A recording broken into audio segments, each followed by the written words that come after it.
see what's happening. Time for thinking real estate. Are you pointing to me because I can talk now? Go ahead. We have I'm done for a the guest day. in the I'm in the done house. for the day. Popped in to say hi. Oh, good. You want me to take over for you? Yeah. Are you? Could you? Do you have time? Will I get my same hourly rate? Yes, No. you will. 0.0. Really? Yeah. So, Phil Tripp's standing here. Good morning. I just had Who knew? my. Can Who you? knew? You have to. I don't know if they can hear him.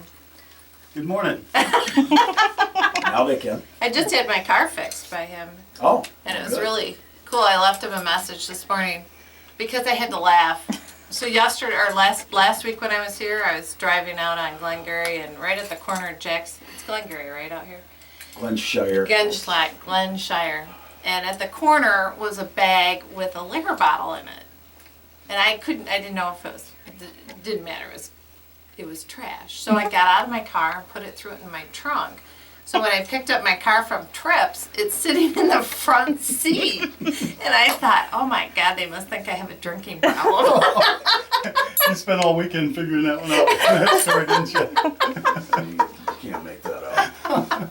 Can you? Here I was being a good Samaritan, and now I've got a bad reputation. At least only at the Trip Auto Repair. Now everybody's wondering. It was something Fireball. Oh, Do you know what that is? yeah. Okay. That's good. Those old Inquirer thing, people want to know, something like that. Yeah. People want to know. Yeah. Well, there you have it. That's it, that's a show. So- Nice to see you this morning, Greg. See you next Okay, yeah, week. see you So- next week. No, I won't be here Phil next week. is drinking something from Beantown. Where's Beantown? Gas station right up here at the corner. Oh, I was okay. running late, Oh, okay. I didn't know if there was. but it is coffee. I didn't know if there was a coffee It's a new coffee lifestyle shop. show, Greg. It's no longer a real estate show, it's become a lifestyle show. Right. Okay. Lifestyle. Yeah, Well, I've we always- just closed on a piece I've of always property for maintained that, Phil. Bill. yeah, and Yeah. How'd that go? I've come to the conclusion Very that well. you're absolutely Okay. correct. Got the money. Okay. Well, last week we were talking about. What were we talking about? I have no clue. Once it's done, Right, the show's exactly. the show's in the can. Had to be It's- right, period, and right. Yeah, I think No, that's it what it wasn't. was. Had to be. No, Well, I I was think it was- environmental. We were talking environmental Environmental. issues. All right. So I found some articles, and I thought I would Quiz me? quiz you. So how does fracking or drilling, because we do have oil drilling in our county, how does that affect concerns that a property owner should have, or someone purchasing a property in and around that area? How much time you got? Well, because I have two others things, so. 20 minutes. I can't possibly discuss that subject in a 20-minute time slot. But you want to start down the path. I mean, and there's so much you have to be considered. The first order of business is find out who owns the oil and gas rights or the mineral rights. And as I mentioned some time ago, a year and 3 months ago, title insurance companies started adding an exception to their title commitments and policies, saying that they would not insure the subsurface rights in favor of a purchaser of real estate. This is all brand new. They added a standard exception.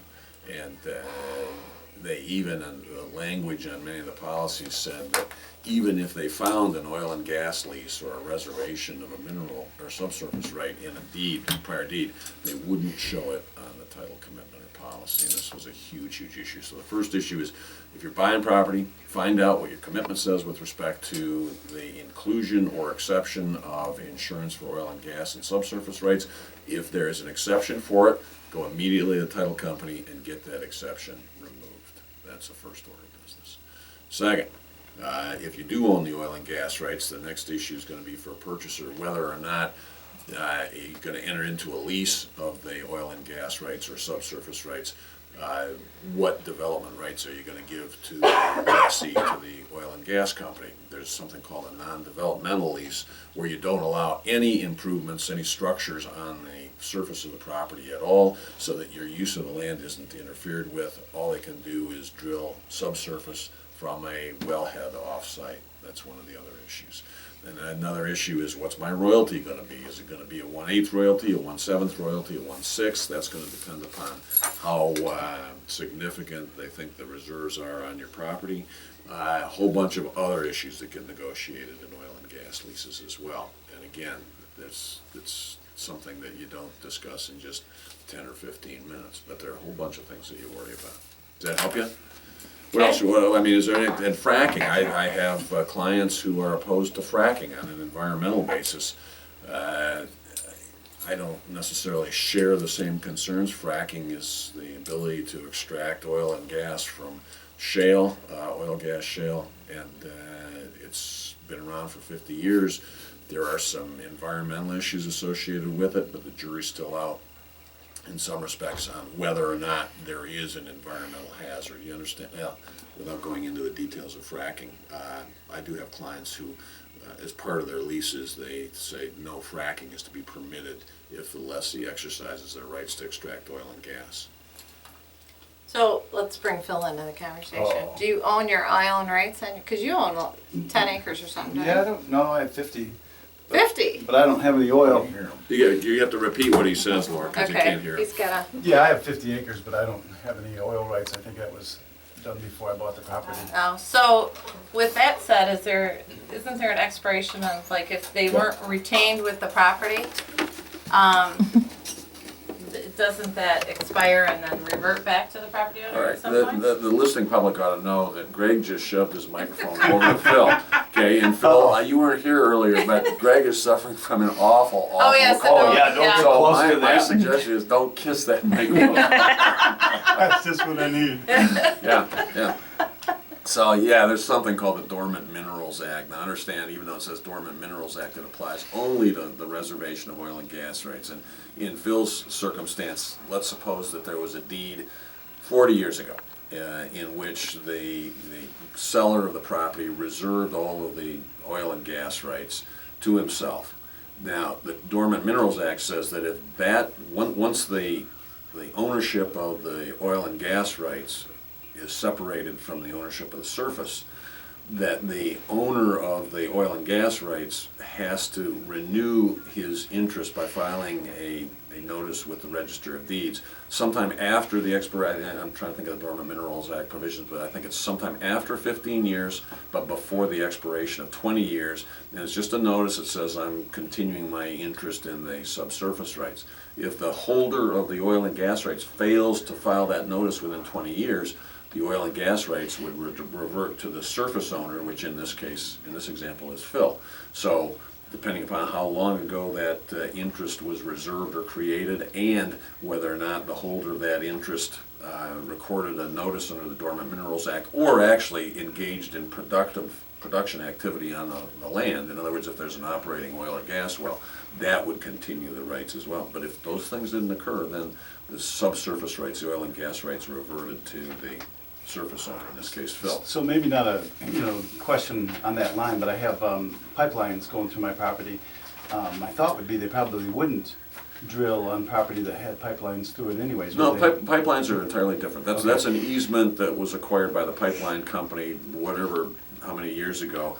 And yeah, there's nothing stopping exploration activity where there are pipelines, because a pipeline easement is a defined line, probably could be 20 feet in width, maybe 40 feet in width, depending upon how many pipes they've got going through that particular easement. But that's apart from So wait, oil and gas here's an exploration. ignorant question maybe. So are they pipelines for oil? Yes. Gas. So there's Gas. gas, yeah. Okay. Yeah, it could be oil or gas. I mean, you have to understand that they can, a lot of those lines, they change the material which is being transported through it from time to time. They have to go through and clean it out and that sort of thing. But So yeah. are you on natural gas?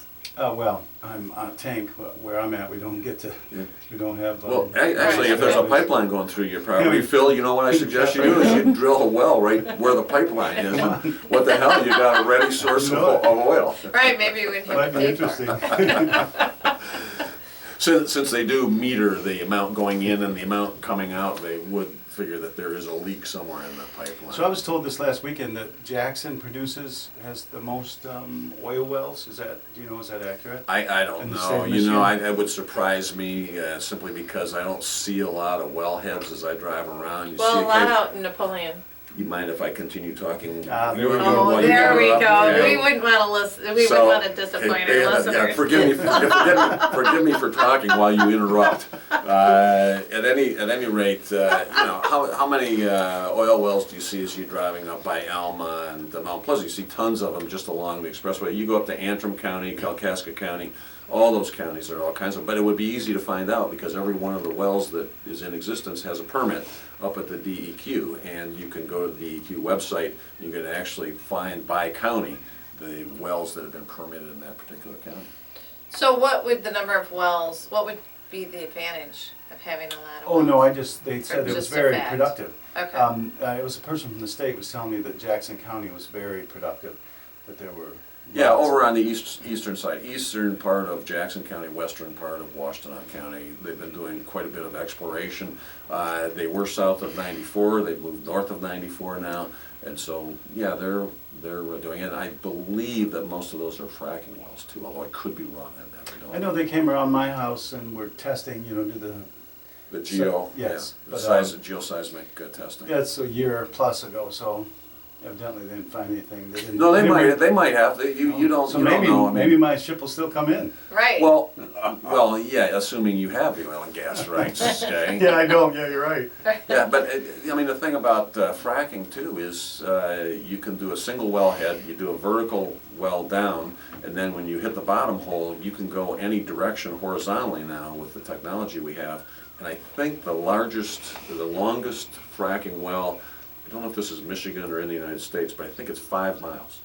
In other words, there's a drilling unit that extends for a long ways, and they've gone 5 miles, I think somebody was telling me this, 5 miles horizontally. And what they do is they frack at the end of the pipe, then when they're done fracking there, they move back, 200 yards, whatever it may be, or a quarter mile, and frack at that point. So, yeah, the technology is phenomenal, and all the predictions, remember 1973? No, you guys are too young. Just Oh, Greg and I do, remember for that, sure, I okay? remember that. 1973, You the were oil still in high embargo, school, weren't the OPEC oil Yeah. embargo, and all the dire predictions that we Yeah, we'll had be that out of we're oil going by to be the out of end of oil, the 70s, that and the all 80s, that and then those dire 90s. predictions are gone. I mean, Kind of we're like the now ones that the world was going to come to we're an now end. becoming oil and gas sufficient. So we may be exporters here before too long, net exporters before too long, which is just an astounding change in the landscape. As Donald Trump would say, it's a huge change in the landscape. Oh my gosh. So much success, you're gonna get sick of it. Oh boy. So anyway, yeah, I mean, there are all kinds of things that you want to be concerned about, particularly now that there is all this exploration going on for oil and gas in our area. And I represent landowners from time to time who negotiate. Weren't you representing some that weren't getting paid? And Yeah, but that we still have a lawsuit going. We represent, 40 or 50 landowners who they were promised bonus payments for signing the leases of half to 2/3 of them were like $2,100, and the rest were $1,900 per acre. So it was a big chunk of change. So yeah, that lawsuit's going on in Kalkaska County right now. But that's simply because the oil company that had signed the leases, our claim is they reneged on a contract to pay those. Matter of fact, I'm waiting for the decision from the judge right now. We argued it 3 weeks ago. you were getting some. They were Oh, paying yeah, some of them. well, we settled 2 or 3 dozen of the Okay. cases originally, but like I said, there are 30 to 40 of them that are going on right now. Yeah. I mean, and that's the other thing is, can you negotiate a bonus payment? Bonus payments have historically been relatively Duck in the low in studio. Michigan, but this was the mad rush back in 2010 where the bonuses were high. There's a duck in here. Is it duck season Could be. Deer season this week. this week? Oh, for Bo? Yeah, Thursday morning. For cars. Yeah, it's hard. For cars. Yeah, yeah. All you have to do is come out here. Oh, I should encourage that. Papa. All right, so what else you want to know about oil and gas, Bill, and subsurface rights? can you stop a fracking project if you're right in the middle of it? No, if You can't? Why? if you, first of all, if You own the land? Yeah, but if you signed a lease and there's no limitation on it. Well, if you didn't sign anything, and you have the gas and mineral rights, Yeah, if you Your have the, property. if you have the oil and gas rights, let's say, in order for oil company to come in and drill, it must obtain a permit from the supervisor of wells, which used to be at the DNR, now it's the DEQ. And in order to get that permit, you have to establish what's called a drilling unit. And units are typically, I think I want to say 40 acres, although there's one that was approved a year or so ago in Michigan of 55,000 acres. And the company establishes the limits of the unit by virtue of its geoseismic testing, where it thinks the oil and gas can reasonably be extracted from this particular wellhead or well. And at that point, the company goes around and it tries to negotiate leases with all of the landowners within that drilling unit. It's not always successful in doing so. And so our law provides that if you are a landowner in that drilling unit and you don't sign a lease for exploration or extraction of the oil and gas, the permittee, the oil and gas company, has to obtain, and I'm trying to remember what the percentage is, whether it's a majority or a supermajority of the landowners on an acreage basis within that unit. If they get to that percentage, then you're in that pool and they're going to be able to extract oil and gas from underneath your property even though you never signed a lease.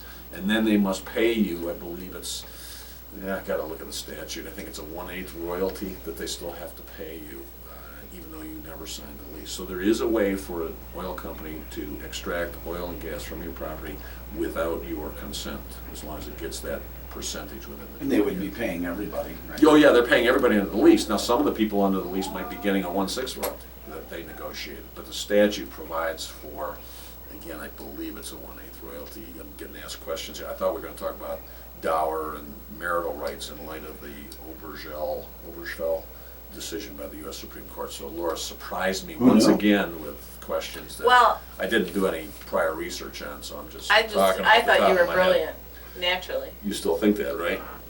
Not anymore. Well, no, I'm giving you that. I'm telling you that these are issues that exist. Right. And if you're buying property, you want to know whether or not you're acquiring the oil and gas rights and other subsurface rights. I mean, remember, we extract sand, gravel, salt, alabaster. I mean, they're all kind. And Well, the and UP, you've got- iron ore, copper, all that sort of stuff. Well, and then you also have cropping rights. Yeah, that's different. I mean, rights to farm, that's an entirely different thing, and that's a lease or a license of the surface. And it's not, you can't separate those rights out on a permanent basis, perpetual basis, as you could oil and gas or other subsurface rights. You can actually separate those out from the surface. Well, I thought that was interesting, so. All right, let's talk real estate of a different kind then. We are having an open house on Sunday from 1 to 2:30 at 3420 Lookout Circle, which is in the subdivision right off of Broman Road, and it runs between Broman Road and Horton Road. Nice area. And this is a 2-story, 4-bedroom, 2.5 bath home that's over 2,000 square feet, and it's listed for $164,900. Has a great 3-season room off the back, a nice shaded backyard. It's, I think in that subdivision too, you have both Jackson Public Schools and Hanover Horton. The buses go in there, so it's a nice option for people. So that's Sunday, 1 to 2:30, 3420 Lookout Circle. And then other great properties we have for sale is 2654 Virginia Court. It's listed for $149,000. This house is a cream puff. It's just down the road from Clark Lake. 1 bedroom, 1 bath, 800 square feet, and it's high-end everything on the inside. 6190 6200 Spring Arbor Road. It's vacant land, 30 acres. It does have a couple of buildings on them, but I'm not sure how useful the buildings are. At $213,160. That's a good price for 30 acres right on Spring Arbor Road. Zoned commercial in the front end of it. 502 Orange is a cute bungalow in the city of Jackson, 49.9, 2 bedrooms, 1 bath, and it's over 1,000 square feet. And that one has a nice deck off the back and a large kitchen. And then 805 Southwest Avenue, again in the city of Jackson, a really cool Tudor. It is $164,900, 4 bedrooms, 1 full bath, and a half bath. It is 2,500 square feet. So that is a nice house for $164,900, and call me. We're sure. Oh, I have a buyer looking for lake and association access to Columbia Lake, and we have shortage of listings. So give me a call 780-3800.